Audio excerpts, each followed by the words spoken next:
Hola, ¿cómo están? Espero que estén tan contentos como yo de estar acá de vuelta. Arrancamos otra vez con la segunda parte de dorso. Ya les quemé las neuronas con la primera parte, pero era el preludio. Ahora vamos con lo de verdad.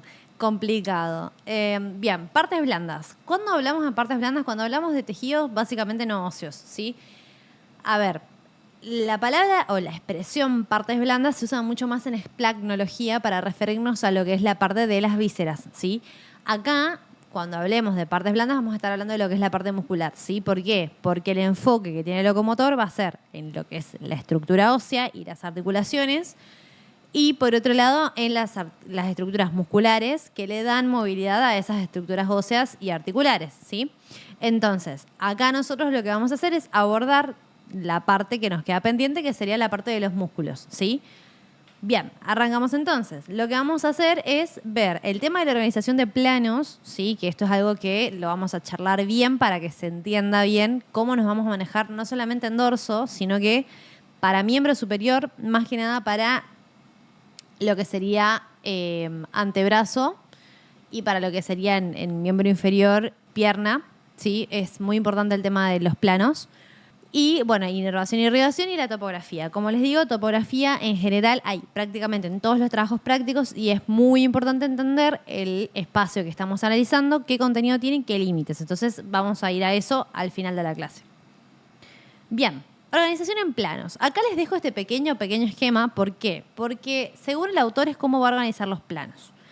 Cuando hablamos de planos, nosotros no estamos hablando de un croquis, de la representación de un espacio, como sería, por ejemplo, hacer un plano de un edificio. No. Acá lo que estamos hablando es más como de una cebolla, ¿sí? Vamos a seguir con la misma analogía recontra quemada. Pero cuando hablamos de planos es, a ver, yo saco esto, ¿sí? Saco la primera frazada gruesa que te pusiste en la cama en invierno. Saco esa frazada y ¿con qué me encuentro? Con una frazada un poco más fina. Genial. Saco esa frazada. ¿Con qué me encuentro? Me encuentro con una mantita de polar. Genial. Saco la mantita de polar. ¿Con qué me encuentro? Con una sábana. Genial. Entonces, ir por planos musculares es eso. Saco la piel.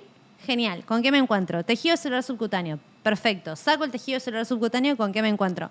Me encuentro con el músculo dorsal ancho. Genial. Saco el músculo dorsal ancho. ¿Con qué me encuentro? Con tal músculo, ¿sí? Eso es organizarnos por planos. Yo voy a ir sacando plano por plano, capa por capa, y en función de las características que tiene ese músculo, lo voy a subclasificar además en si son propios o no del dorso, como hace Pro, por ejemplo. La Target hace una diferencia bastante similar, o sea, hace una clasificación bastante similar en cuanto a que los de la espalda son los músculos que movilizan propiamente la columna y propios del dorso son los músculos, el resto de los músculos. Y después tenemos a Rubier, que Rubier no se complica tanto la vida, como que simplemente los describe desde, bueno, cuáles son los más anteriores hacia los más posteriores, ¿sí? Y el parámetro que toma es la apófisis transversa, ¿sí? Entonces, Pro y la Target toman más una cuestión biomecánica o bien de inserciones, y Rubier toma más una cuestión de planos propiamente dicho. ¿Por qué es importante esto? Vuelvo y repito, porque tienen un orden lógico los músculos a la hora de cuando yo los analizo y cuando los voy a buscar. Claramente no voy a buscar los músculos intrínsecos del dorso profundos, cortitos, en el primer plano. O sea, no voy a pretender que aparezcan apenas saco la piel. Los voy a ir a buscar bien profundos. Voy a tener que sacar muchos músculos para irlos a buscar, ¿sí? Entonces, además de que les ayuda a ustedes a estudiar, porque si tengo músculos superficiales, van a ser músculos grandes, planos, con una inserción que probablemente, o sea, esté lejos del origen, ¿sí? Con una inserción que capaz no movilice o muy probablemente no se encargue de movilizar la columna, ¿sí? Como pasa con el dorsal ancho, por ejemplo, o con el trapecio, cuya función, si bien tienen inserciones en la columna, no sea la principal función que tienen el movilizar la columna. Entonces, una vez que saco esos músculos, voy a encontrar otros músculos un poco más pequeños que están un poco más relacionados con la movilización de la columna, pero siguen movilizando miembros superiores, por ejemplo. Y ya después, cuando entro en lo que son los músculos intrínsecos, que son mucho más profundos, ahí sí pienso en músculos que salen de la columna y se insertan en la columna, ¿sí? Y de esos músculos claramente lo que hacen es movilizar la columna, por el origen y la terminación que van a tener, ¿sí? Bien, entonces, volvemos un poquito a esto. La organización de planos es no se cumple a rajatabla esto que estoy poniendo acá, porque no es que si yo de repente saco todos los músculos, me encuentro, si de repente veo hueso, no veo más músculo. Puede pasar y va a pasar que van a haber accidentes óseos, por ejemplo, las apófisis espinosas coexistiendo con músculos, ¿sí? El punto es que cuando yo llegue al músculo, al hueso, estoy llegando a los planos más profundos. Mi primer plano, el plano superficial, el primer plano con el que yo me encuentro cuando veo el preparado cadavérico, va a ser la piel, ¿sí? Siempre la piel. Después la saco y ahí me voy a empezar a encontrar con los músculos y algunos elementos nobles. Sí, claramente, como dijimos en la clase de generalidades, no vamos a encontrar arterias de gran calibre en la parte superficial, pero los músculos tienen que estar vascularizados, con lo cual van a haber arterias capaz no muy grandes, pero van a haber vasos. ¿Sí? Igual que venas, van a haber venas, pero no quizás de gran calibre. Después, cuando me vaya más a la profundidad, puedo encontrar venas más grandes. Y lo último que voy a encontrar va a ser el hueso. Como que el hueso me marca como el final de la búsqueda, por decirlo de alguna manera, el final del plano. Bien. Esta imagen, esta diapo en general, les tiene que sonar como una campanita en la cabeza. Porque esta diapo fue la que nosotros trabajamos cuando hablamos de qué es la región del dorso. Entonces, volvemos un poquito para atrás, ¿sí? Tengan en cuenta que yo tenía las regiones escapulares. Tenía las regiones escapulares hacia los laterales, que eran lo que me establecía el límite lateral. Tenía lo que eran la región glútea hacia inferior. Hacia superior tenía lo que es la protuberancia occipital externa, que es lo que me marca justamente el límite superior. Entonces, sabiendo yo dónde estoy ubicado y entendiendo que estoy ubicado en lo que es la región del dorso, los músculos que voy a ir a buscar para describir los músculos de dorso van a ser los músculos que están en el medio de todas estas cosas que acabamos de decir. Entonces, van a ser músculos que van a estar por abajo de este punto, medial a esto y superior a esto. ¿Sí? Más o menos englobado acá. Englobado en ese espacio, ¿sí? Entonces, cuando nosotros agarremos y saquemos la piel de acá, es de ahí donde vamos a empezar a encontrar los músculos del dorso, ¿sí? Bien. Sacamos la piel, volamos la piel, encontramos lo que son los planos musculares, ¿sí? Y como les dije, lo que vamos a hacer primero es ir de superficial a profundo. Entonces, cuando apenas yo agarro y saco la piel, me voy a encontrar primero con lo que es el gráfico que está hacia la izquierda, ¿sí? Con esta imagen. Una vez que diseque la imagen de la izquierda, me voy a ir a la imagen de la derecha. Entonces, vamos a la cruz de los términos de situación, que esto es siempre lo primero que tienen que hacer cuando se encuentran con cualquier recurso. Imagen, frasco, preparado, imagen de diagnóstico, con lo que sea, siempre tienen que poner primero términos de situación y justificar. Entonces, esto va a ser superior, porque estoy viendo lo que es la protuberancia occipital externa o la línea nucal, ¿sí? Esto va a ser inferior, porque veo lo que es la región glútea. Esto va a ser medial, porque hacia acá yo estoy viendo la columna, esto que está acá, ¿sí? Eso es la línea de las apófisis espinosas de la columna vertebral. Y esto es lateral porque veo un miembro superior, ¿sí? Entonces sé que el brazo está hacia el lateral de la columna. Fenómeno. Estos términos de situación aplican para la imagen de la derecha, así que no los vamos a repetir, los voy a dejar ahí anotados para que los tengan. Bien, entonces, vamos, como dijimos, a la imagen más superficial, porque estamos yendo desde superficial a profundo. Según el autor que nosotros veamos, en términos generales esto va a ser un plano superficial, ¿sí? Estamos hacia posterior, ojo con esto porque acá también es un poco quizás donde Rouvier resulta un poquito más difícil de entenderlo. Estamos hacia posterior de las apófisis transversas, ¿sí? Estamos bien posterior, o sea, estamos posterior. Es como lo último en cuanto a estructuras anatómicas vamos a encontrar. Si no hay nada más atrás de esto, más que tejido celular subcutáneo y piel, ¿sí? Esto es el último elemento anatómico que nosotros vamos a encontrar hacia posterior. Entonces, fíjense que acá vamos a tener dos músculos grandes que van a ser este que está acá. Voy a cambiar de color porque pues... acá está, bien. Este que está acá, fíjense que toma origen sobre la línea media y de ese origen sobre la línea media bien abierto, digamos, o bien distribuido a lo largo de muchas vértebras, se va a ir como uniendo, achicando, sus fibras se van a juntar, van a confluir y se van a insertar en esta parte de acá, ¿sí? Entonces, a grandes rasgos, podemos ver que es un músculo que es plano, podemos ver que es un músculo que es, digamos, convergente, porque de tener una inserción larga, un origen, perdón, bien largo, bien longitudinal, pasa a tener una inserción que es bastante puntual. Este músculo justamente es el trapecio, ¿sí? Fíjense que va a tener 3 órdenes de fibras, unas fibras que son descendentes, unas que son transversas y unas que son ascendentes, y todas van a ir terminando justamente en lo que es el miembro superior.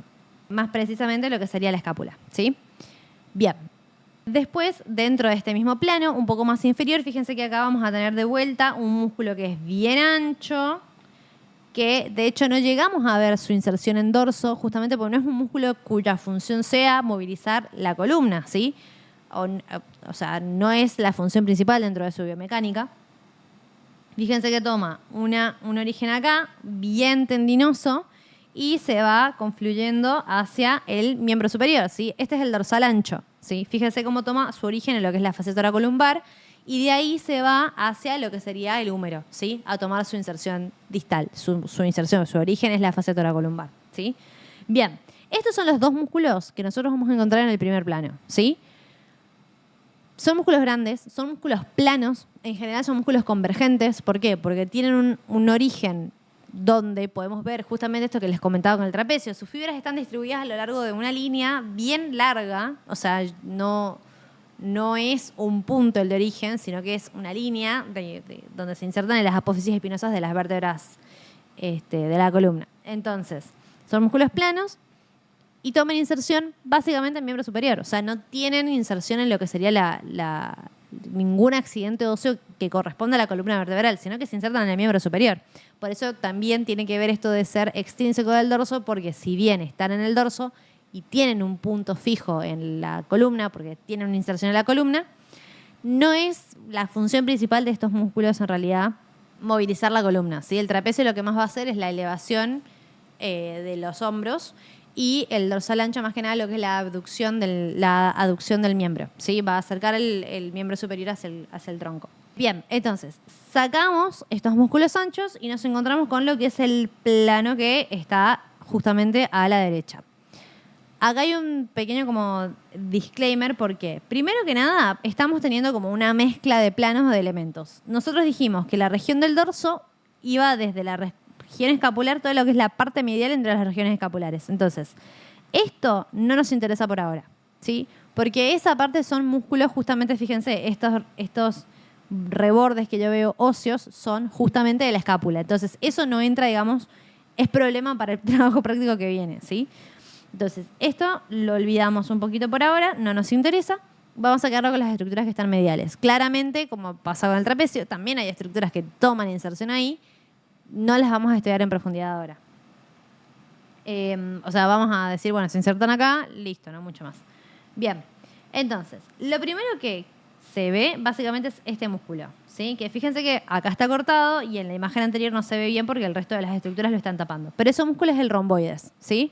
Ese músculo en general puede estar unido, puede ser una sola masa muscular o pueden ser 2 masas musculares, o sea, separadas por una línea muy finita, lo que nos separaría en romboides mayor, que es el que en general que hace superior, y el inferior, el segmento inferior de este músculo sería el romboides menor, ¿sí?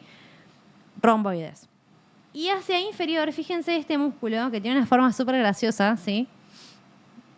Bien aserrada, justamente como si fueran los picos de un cuchillo o de un serrucho, ¿sí? Este es el serrato inferior, ¿sí? Hay 2 serratos, ese es el posterior, o sea, hay 2 grupos de serratos, un serrato anterior y un serrato posterior. Dentro de lo que serían los serratos posteriores hay 2, uno superior y uno inferior, ¿sí? Este que está acá es el serrato inferior. Fíjense de vuelta lo que les decía, esto de que la anatomía es un poquito intuitiva, o sea, por más que por ahí parezca un poquito difícil, en general tiene mucho sentido todo. Serrato justamente por la forma que tiene, ¿sí? Fíjense, ¿sí? Este es el serrato posterior inferior y este va a ser que está justo por abajo de donde habíamos marcado el romboides o justo profundo a el que habíamos marcado como romboides. Vamos a tener el serrato superior, ¿sí? Son 2. ¿Vamos bien hasta acá? Entonces, primer plano, después de pasar la piel y el tejido celular subcutáneo, vamos a encontrar dentro de los extrínsecos, porque estos también son extrínsecos, trapecio y dorsal ancho. Saco el trapecio y el dorsal ancho, me voy a encontrar con el romboides. Cuando saco el romboides, voy a encontrar el plano de los serratos. Serratos posterior, superior e inferior. ¿sí? Superior e inferior. Y el romboides, que en este caso está cortado. Pero el romboides es un músculo bastante superficial. Se suele ver en los preparados porque no es un músculo tan finito dentro de todo. Ya los serratos es un poquito mucho más complicado de verlos en un preparado cadavérico. Puede llegarse a ver claramente, pero no es tan fácil quizás como para verlo. El dorsal ancho y el trapecio seguro lo ven en un preparado. Bien. Conste, estos preparados son preparados de Atlas. O sea, no quiere decir que cuando vayan a clase se encuentren con estos mismos preparados que están divinos, preciosos, hermosos, porque están preparados justamente para que en la foto se vea como en el Atlas, ¿sí? O sea, es distinta la preparación que tienen. Entonces, no esperen encontrarse con este tipo de preparados tal cual en las clases, ¿sí? Puede ser que los preparados de la clase no den lugar a ver tantas estructuras. Puede ser que sí. Pero en general a veces cuesta un poquito, como son músculos tan finitos, como también el preparado sufre un montón durante las clases, la realidad es que a veces no se ve tan de Atlas, digamos, el preparado cuando lo tenemos enfrente. Bien, aclarado eso, volvemos con los términos de situación, bastante similar a lo que habíamos dicho recién. Entonces, superior, voy a tener todo lo que es justamente la cabeza y la protuberancia occipital externa. Hacia inferior voy a tener todo lo que es justamente los coxales y la región glútea. Hacia los laterales, fíjense que acá tengo laterales, no llego a ver bien los miembros superiores, sé que son los miembros, pero no mucho más. Y sobre la línea media vamos a tener justamente medial porque vemos la columna, la protuberancia, la eminencia, más que protuberancia, de las apófisis espinosas. Les puse al lado la imagen de Atlas para que vayamos haciendo un poco el paralelismo entre lo que vemos en el preparado y lo que se ve en el Atlas. Entonces, volvemos un poco para atrás a lo que habíamos comentado antes. Primer plano, después de sacar el tejido celular subcutáneo, voy a tener acá el trapecio, ¿sí? Con sus fibras descendentes, sus fibras transversales y sus fibras ascendentes, y su inserción sobre la línea media, o su origen sobre la línea media, mejor dicho. Y acá voy a tener lo que es el dorsal ancho, con sus fibras que van a converger hacia el húmero, y con su origen en lo que es la fascia toracolumbar. Vamos a lo que sería el lado izquierdo del preparado cadavérico. Fíjense que voy a tener removido todo lo que es el dorsal ancho y el trapecio. De hecho, parte de lo que es el trapecio está rebatido acá, ¿sí? O sea, lo cortaron y lo movieron así, piqui, para el costado. Entonces, ¿a mí qué me va a quedar? El plano un poco más profundo. Acá tengo un recorte, ¿sí? De lo que era el romboides, lo sacaron. Fíjense que si ven el Atlas, no sé por qué siempre el romboides va a estar cortado, ¿sí? Que es esto que está acá. Y voy a tener profundo el romboides, el serrato posterior superior e inferior. Fíjense que acá, de repente, la formita de las lengüitas y de la sierra y todo eso como que medio se perdió, para que vean el contraste que vamos a tener con lo que es el preparado cadavérico. Si no se ve tan lindo como en el Atlas, cuesta un poquito más diferenciar quizás las estructuras, ¿sí?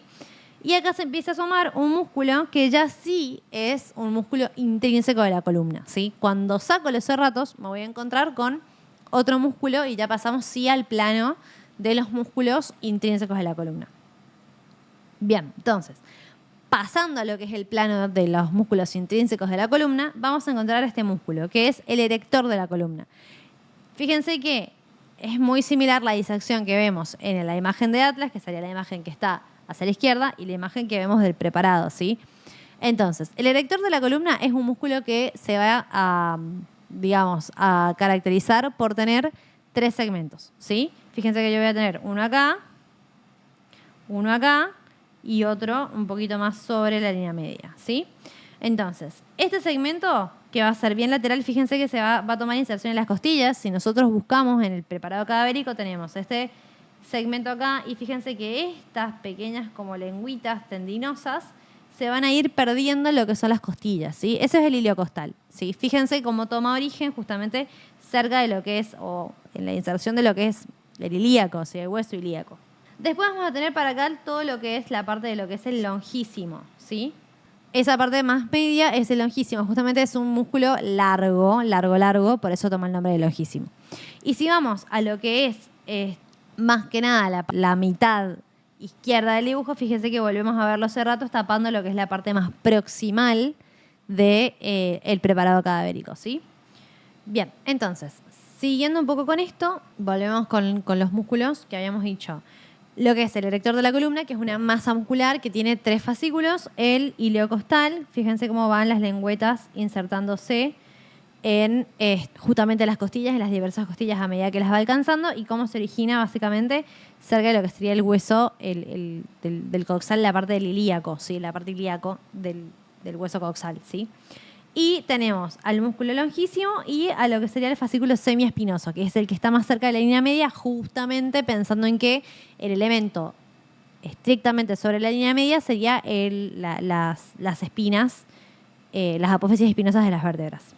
Bien, entonces, volvemos un poquito a lo mismo, el músculo erector de la columna con todos los fascículos que habíamos dicho, ¿sí?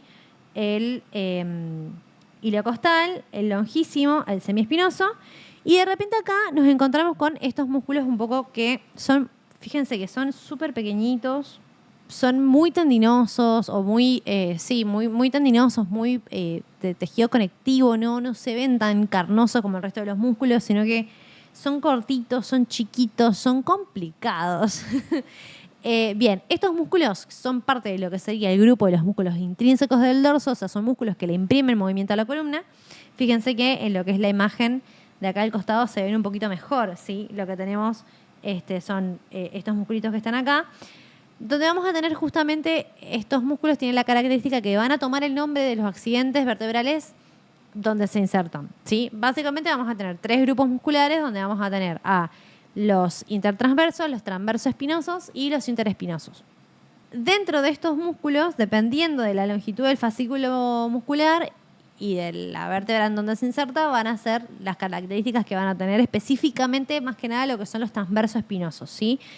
Porque los transversoespinosos va a pasar que van a tomar origen en una apófisis espinosa, pero van a dar fascículos que se van a como irradiar, si quieren, e ir insertándose en distintas apófisis espinosas o en distintas partes de la vértebra, que lo que van a terminar haciendo es dar como 3 grupos musculares más, o 3 subgrupos musculares más, ¿sí? Bien. Fíjense que acá en la imagen vamos a tener lo que es, en este caso, el semiespinoso de la cabeza, ¿sí? Un poco siguiendo la lógica que habíamos dicho, los músculos semiespinosos. Después acá vamos a tener lo que son los músculos profundos de la región occipital, que en este momento los vamos a dejar un poquito más para adelante. Y acá tenemos todo lo que son los músculos cortos, ¿sí? Más que nada lo que son los transversoespinosos. Fíjense cómo van desde la parte más lateral de la columna, o sea, de la apófisis transversa, hacia la apófisis espinosa, ¿sí? Ahora bien, hay fascículos de estos que son más largos, que nos van a dar lugar a lo que son los multífidos. Después tenemos los que son más cortitos, que son estos que están acá, que son los rotadores cortos. Y fuera de lo que serían los intertransversos, vamos a tener también a lo que son, fíjense, los elevadores de la costilla, ¿sí? Que son fascículos musculares muy chiquitos que terminan saliendo o insertándose en la apófisis transversa y van a las costillas, ¿sí? Fíjense que si vemos acá de onda en el preparado podemos marcar a lo que son capaz los multífidos, un poquito ahí con mucho amor, y un poquito capaz a los elevadores de las costillas por acá, también con mucho amor. No se define con detalle, no puedes diferenciar con detalle. Está bien que es una imagen y que quizás el preparado da otra comprensión del recurso, pero no se puede diferenciar con mucha claridad los músculos. Son músculos muy chiquititos, con un cuerpo muscular pequeño, finito, frágil, delicado, complicado, ¿sí? Bien, entonces, esto es un poco lo que les comentaba antes. Estos van a ser los grupos musculares y básicamente más o menos dónde se van a estar insertando y de dónde a dónde van a estar yendo. Entonces tenemos a los intertransversos, que como su nombre lo indica, van de una apófisis transversal a la otra, no así, esto no, sino que de una a la otra, ¿sí? Son músculos cortos. Piensen que la distancia que hay entre una apófisis transversal y la otra es bastante chiquita, o sea, son músculos muy cortitos. Que de hecho varios autores dicen que en realidad ni siquiera a veces ni siquiera llegan a ser músculos, sino que a veces son simplemente como si fueran cuerdas tendinosas que van de un accidente al otro, ¿sí? Como que no terminan de ser exactamente cuerpos musculares. Después vamos a tener lo que son los transversos espinosos, que es lo que les decía recién, van de una apófisis transversa a o la apófisis espinosa de la vértebra que está más arriba, o de la vértebra que está más arriba, o de la que está más arriba, ¿sí? O sea, pueden ir de la apófisis transversa de la vértebra 1 a la 2 o a la 3 o a la 4, ¿sí? Y eso da las distintas dependencias que tenemos acá, ¿sí? Los rotadores cortos son en general músculos que van de una apófisis transversa a la apófisis transversa, si volvamos al dibujo, del mismo segmento, ¿sí? O de un segmento superior.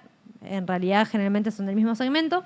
Los multífidos de un segmento superior o dos segmentos superiores a lo mucho, y los semiespinosos ya sí son fascículos mucho más largos, ¿sí? Fíjense que lo que es el semiespinoso de la cabeza salen de una apófisis transversa y ascienden un montón. O sea, llega directamente hasta lo que sería la línea nucal externa, ¿sí?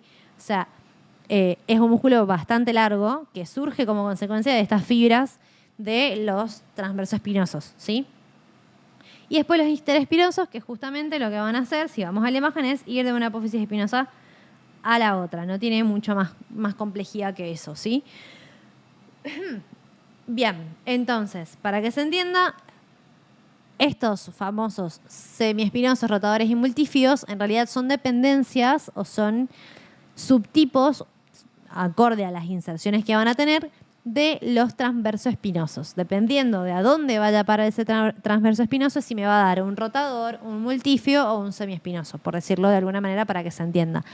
Claramente, estos músculos tampoco es que tengan una localización en la columna específica, o sea, no es que voy a ir a buscar no sé, el semiespinoso, los segmentos torácicos, el rotador a los segmentos lumbares. En general pueden estar en toda la columna porque la característica que tienen son las inserciones, no la ubicación, ¿sí? Bien, por ejemplo, acá tenemos multífidos, acá tenemos los rotadores cortos de este lado, ¿sí? O sea, no es excluyente irlos a buscar a un segmento vertebral específico, no necesariamente, ¿sí?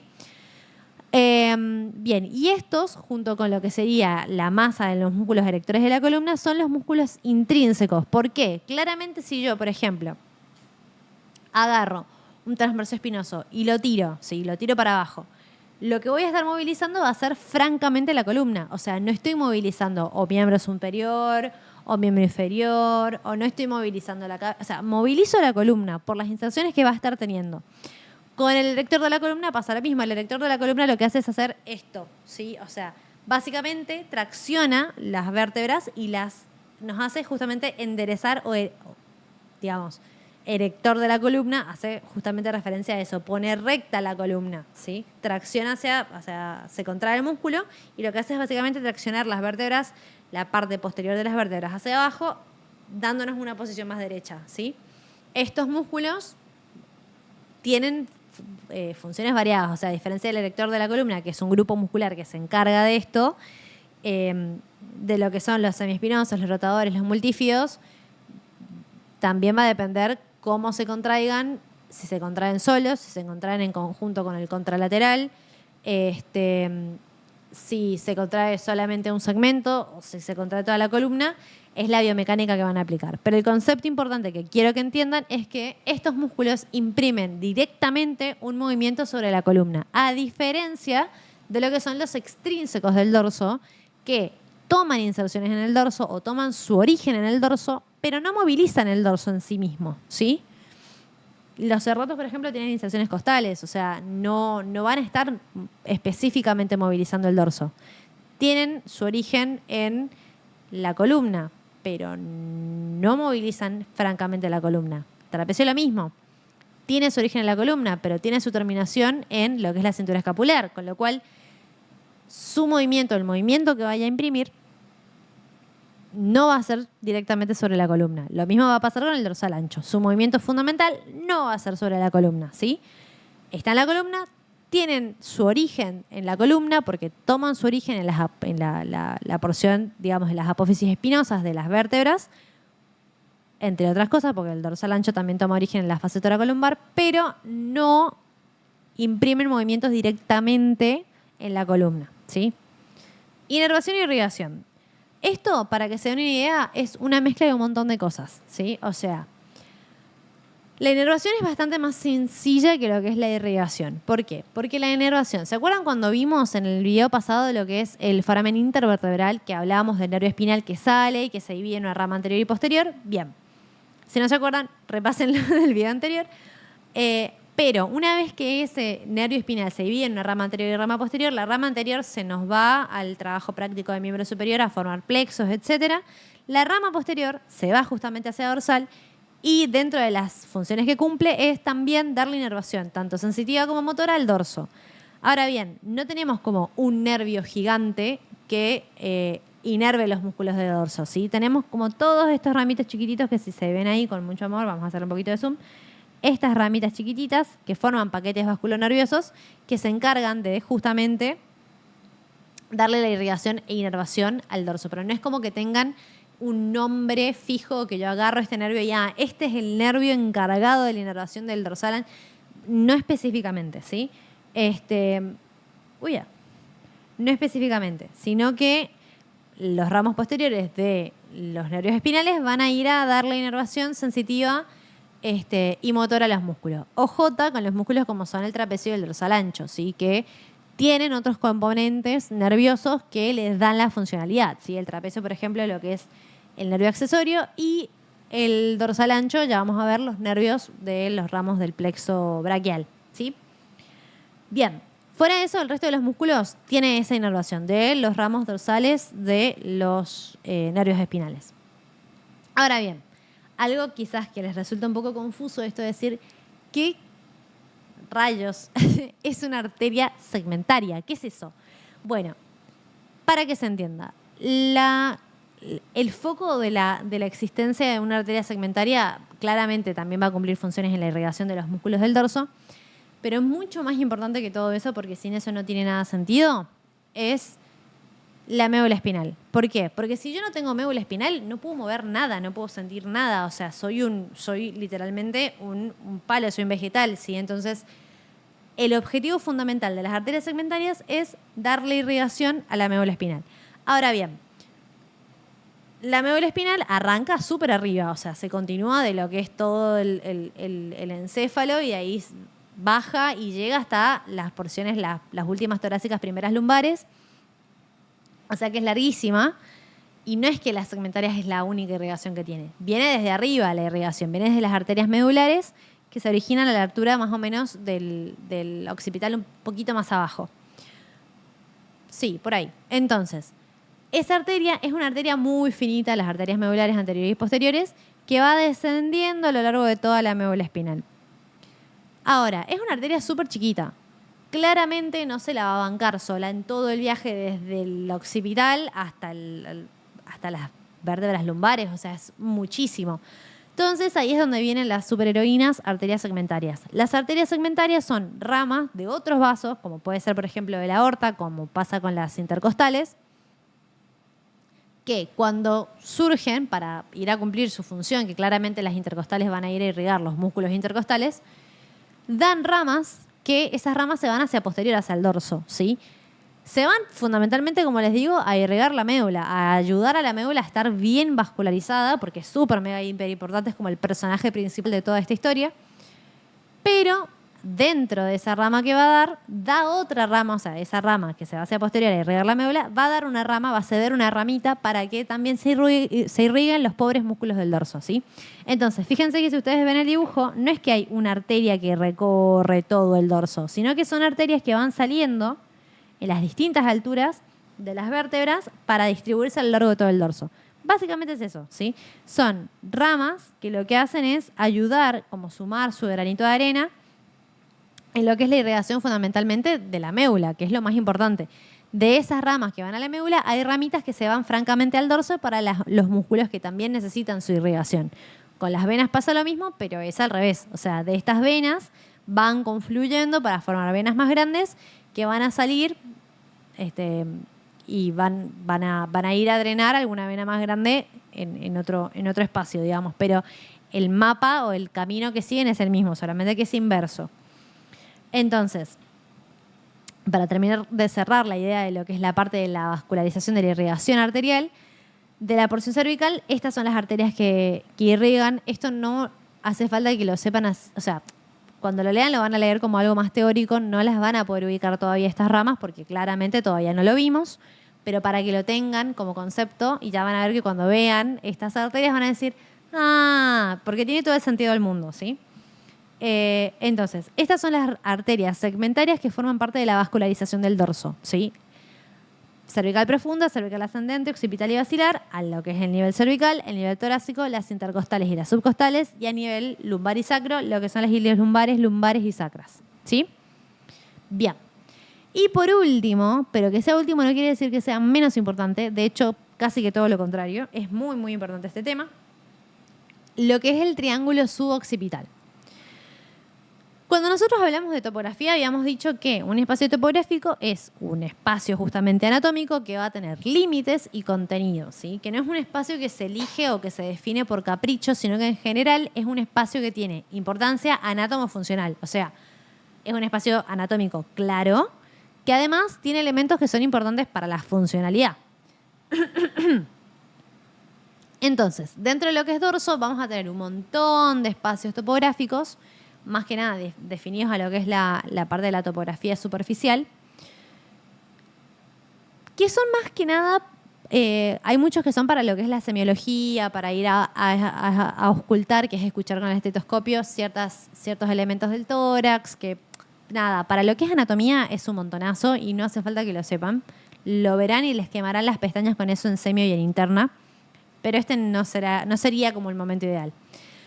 Sí es el momento ideal para el triángulo suboccipital, que es súper, súper, súper recontra anatómico. El triángulo suboccipital no es una estructura superficial, es una estructura recontra profunda, o sea, muy profunda. Sí, o sea, yo saco el tejido celular subcutáneo y estoy a kilómetros del triángulo suboccipital, o sea, me falta un montón para llegar. Como su nombre le indica, es un triángulo, o sea, va a tener 3 lados, 3 elementos, en este caso estructuras musculares que van a formar sus límites y un contenido, ¿sí? Que en el contenido tiene unos ciertos detallitos que le dan así como un saborcito y que ya vamos a ver qué es. Fíjense que en la imagen que tenemos acá, vamos a ver la imagen de la derecha, que es una imagen de preparado cadavérico, donde los términos de situación va a ser superior, porque veo lo que es la protuberancia occipital externa, que es el límite superior de la región que estamos analizando, hacia inferior, justamente porque ya determiné lo que es superior y porque veo lo que son las vértebras, o sea que estamos por debajo del occipital. Laterales, izquierdo-derecho, no importa, y línea media porque veo la eminencia de las apófisis espinosas de las vértebras cervicales, ¿sí? Bien, con el dibujo es lo mismo, los mismos términos de situación. Entonces, fíjense que, volviendo un poco a lo que habíamos antes, vamos primero con el dibujo, así es más fácil. Tenemos un músculo, esto está en espejo, así que no está del mismo lado. Un músculo que tiene fibras con 3 direcciones distintas, que este va a ser el trapecio. Fíjense que se inserta en la línea nucal externa, músculo con 3 fibras distintas, trapecio, ¿sí? Bien, no me interesa para el triángulo suboccipital, no forma límites, no pincha ni corta con el triángulo suboccipital, lo tapa de hecho, ¿sí? Entonces, fíjense que en lo que es la mitad derecha de la imagen del preparado cadavérico, yo tengo esto, la mitad izquierda, perdón, rebatido. Eso es el trapecio. Lo corté y lo corrí como si corriera un pedacito de algo, ¿sí? Como si lo destapara. Le saco una tapita y veo lo que está en la profundidad. Cuando veo lo que está en la profundidad, tampoco me encuentro con el triángulo suboccipital. Está mucho más profundo todavía. Entonces, me encuentro con esto, ¿sí? Ese músculo es el esplenio de la cabeza. El esplenio de la cabeza toma inserción en lo que serían las apófisis espinosas de las vértebras cervicales y toma su origen, y su inserción es en lo que sería la parte lateral o el tercio lateral de la línea nucal externa. ¿Sí? Fíjense que si yo agarro la protuberancia occipital y tiro una línea para los costados, tengo justamente una línea. Bueno, más o menos por ahí está la línea nucal externa. Y ahí es donde se viene a insertar en la parte más lateral este músculo que es el esplenio del cuello. No veo triángulo suboccipital todavía. Seguimos. Entonces, agarro y muy tiernamente corto el esplenio del cuello y lo corro como corrí el trapecio. Cuando corto el esplenio del cuello y lo corro, no me encuentro con triángulo suboccipital todavía, me encuentro con el semiespinoso de la cabeza, que si se acuerdan, cuando vimos lo que eran las dependencias o los músculos que nos puede dar la inserción de los transversos espinosos, teníamos dentro de ellos a los semiespinosos. Y si íbamos a esta imagen de Atlas, dentro de los semiespinosos teníamos este cacho de músculo grande, que a diferencia del resto es muy grande. Ese es el semiespinoso de la cabeza, que es este que nosotros estamos viendo acá ahora. ¿Sí? Es este, que está aquí. Este es el semiespinoso de la cabeza. Todo esto en realidad es el semiespinoso de la cabeza. El semiespinoso de la cabeza. Lo pueden encontrar con distintos nombres igual en la bibliografía. Pero bueno, semiespinoso de la cabeza. Fíjense que se inserta más cerca de la línea media, bien cerca o bien sobre la línea media y que también toma origen en lo que serían las apófisis transversas y parte de las apófisis espinosas de las vértebras, en este caso cervicales, ¿sí? Porque tiene que estar bien arriba. No veo triángulo suboccipital todavía. Saco el semiespinoso de la cabeza y ahora sí voy a estar viendo el triángulo suboccipital. Fíjense que acá quedó un poquito de margen del músculo que acabo de cortar, que en este caso sería el semiespinoso de la cabeza, ¿sí? Es ese que está ahí. Fíjense que acá en la imagen del atlas lo veo también, que es este que está acá. Lo cortaron y lo hicieron para arriba, ¿sí? Entonces me encuentro con esto. Llegamos al triángulo suboccipital, J. Bien. Una cosa importante que hay que entender del triángulo suboccipital es que vamos a tener 4 músculos, pero es un triángulo, tiene 3 lados, con lo cual no van a formar los 4 músculos límites del triángulo suboccipital, ¿sí? O sea, nosotros en esta región tenemos 3 músculos importantes. De estos 4, 3 forman los límites. Y van a ser este que está acá, este que está acá, y uno que está acá que se ve medio de costadito en la imagen del preparado cadavérico. Pero si vamos a la imagen del atlas, vamos a tener este que está acá, ¿sí? Vamos a hacer 1, 1, este que está acá, este es 2, y este que está acá, que es 3, que estaría acá, ¿sí? ¿Y dónde está el dichoso cuarto que me acabas de decir? El dichoso cuarto está acá, ¿sí? En este caso está tapado un poquito por lo que es la inserción del trapecio y por el origen tendinoso del trapecio, por eso no se ve tan bien en la imagen del atlas. Si yo veo el preparado cadavérico, es justamente lo que está medial al 1, ¿sí? Bien, entonces, el 1 que me va a dar lo que sería mi límite medial de este triángulo, fíjense que acá queda un triangulito perfecto. Me va a dar mi límite medial a este triángulo es el recto posterior mayor, ¿sí? Recto posterior mayor. ¿Es importante que hagamos posterior? Sí. ¿Por qué? Porque hay un recto anterior, ¿sí? Que nada tiene que ver con el dorso, ¿sí? Entonces, recto posterior mayor. Después, mi número 2, que me va a dar el límite inferior, pero también un poco más hacia medial, si se quiere, porque fíjense que lo más lateral va a ser el 3. Voy a tener lo que sería el oblicuo inferior.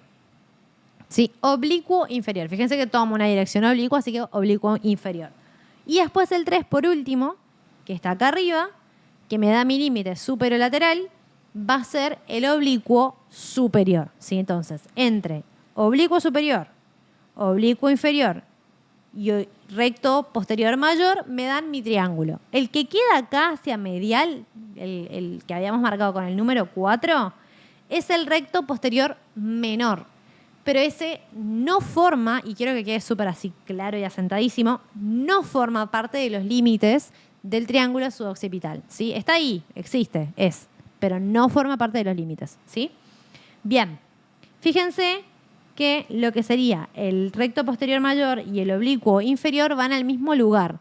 Nosotros acá estamos muy arriba, o sea, estamos a nivel de las primeras vértebras cervicales, o sea, esto es occipital, con lo cual estamos súper superior.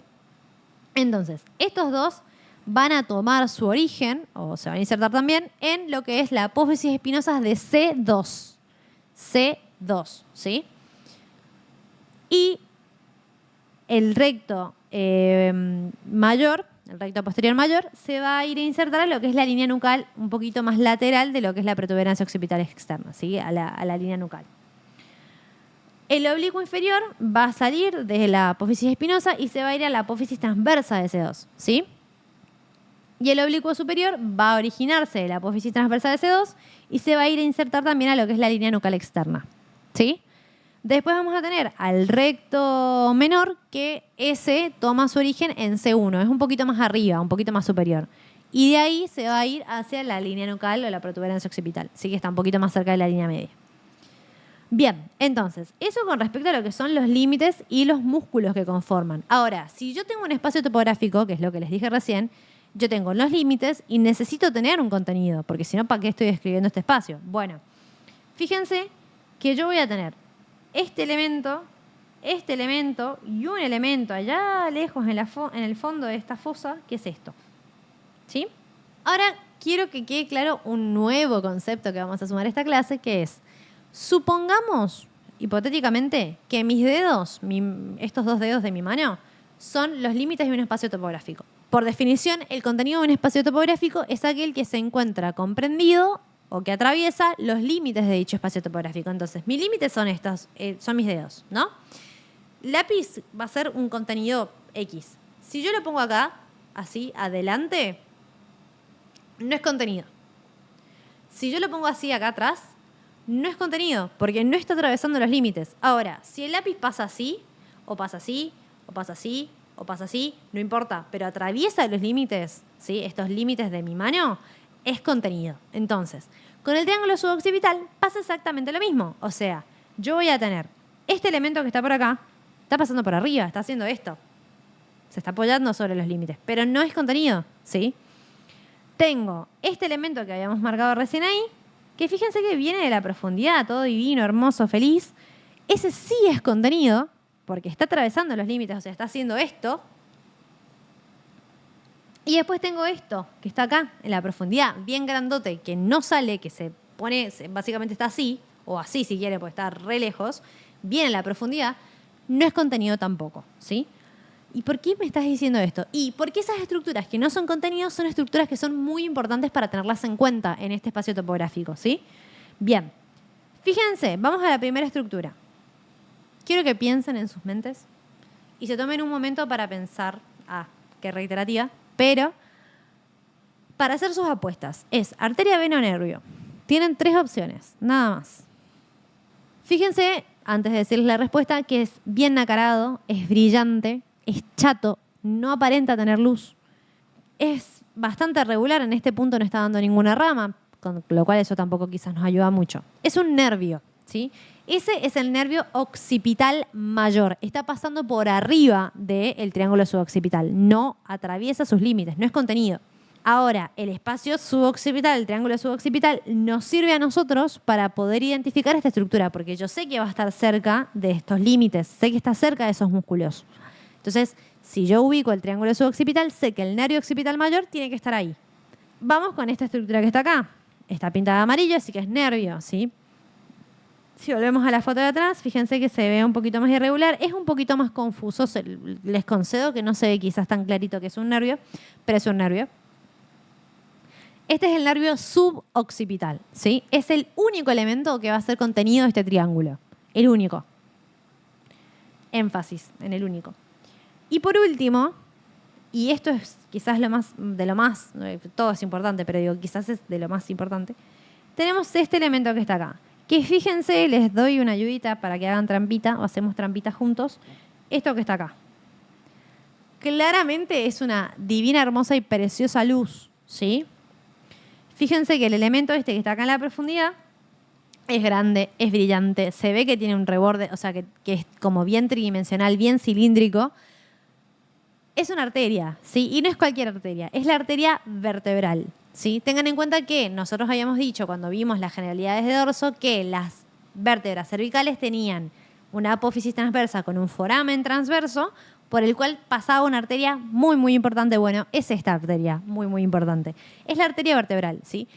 Claramente no es contenido porque la arteria vertebral está acá, ¿sí? O sea, está bien profunda, ¿sí? Fíjense, no está cerca de estos límites, no está atravesando esos límites, ¿sí? Ahora, yo encuentro el triángulo suboccipital y sé que si miro en profundidad el triángulo suboccipital, en algún punto me voy a cruzar con la arteria vertebral. Y la arteria vertebral es súper importante porque forma parte es una pieza fundamental de la irrigación del sistema nervioso central. Entonces, es súper importante por topografía que yo sepa que la arteria esté ahí, ¿sí? Por más que no sea contenido del triángulo suboccipital. Como les dije, los espacios topográficos también son herramientas para identificar y ubicar las estructuras que están en el lugar que estamos analizando, en el espacio que estamos analizando. Entonces, acá les dejo este cuadrito a modo de resumen de los límites, como dijimos, y por última vez lo repetimos: superior y lateral, el oblicuo superior; inferior y un poco más hacia medial, el oblicuo inferior; y hacia francamente medial, el recto posterior mayor, ¿sí? Y el recto posterior menor no pincha ni corta con los límites del triángulo suboccipital, sin embargo, se ubica hacia medial del recto mayor, ¿sí? Bien, esto es todo por hoy.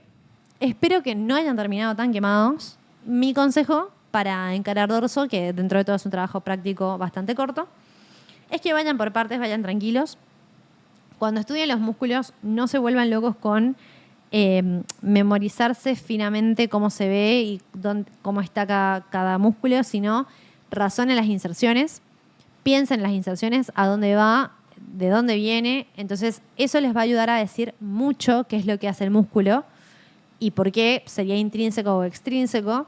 Y guíense por estas herramientas, por ejemplo, el separarlos en planos, el ir viendo qué viene antes y qué viene después para que ustedes puedan ordenarse en su cabeza, armarse como una esquemita mental, cosa de que cuando vean el preparado, porque una cosa es verlo en una foto donde está todo súper ordenado y realmente no es tan complejo como quizás ver el preparado en vivo, para decir, bueno, me voy ordenando, voy sacando parte por parte, entonces voy de a poquito con mi esquema mental que me hice estudiando, entendiendo qué es lo que me voy a encontrar y por qué, ¿sí? Tranquilos, despacio, que las cosas de a poquito se entienden y nos vemos en la próxima clase, que lo que quedaría es poquito lo que queda ya para poder seguir con el próximo trabajo práctico de locomotor, que ahí la complejidad va a ir un poquito más intensa. Pero cualquier cosa ya saben dónde buscarme, cualquier duda, consulta, lo que necesiten que aclaremos, saben que tienen los medios disponibles, y si no, también en las clases lo pueden consultar. Les mando un beso enorme y a no desesperar, que se puede, que ustedes pueden y que esto es así, pasito a pasito y de a poquito.